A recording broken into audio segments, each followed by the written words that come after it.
अस्सलाम वालेकुम। हाँ जी मजदूर ਵੀਰੋ ਤੇ ਭਰਾਵੋ ਕੀ ਹਾਲ ਚਾਲ ਠੀਕ ਠਾਕ ਹੋ?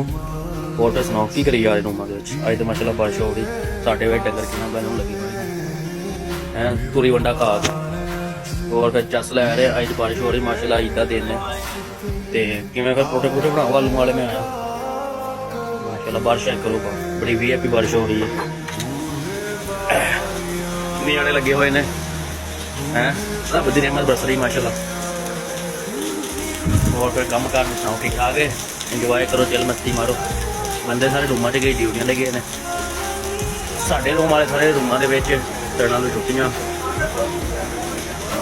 और फिर सब ठीक ठाक है घैंट है कम।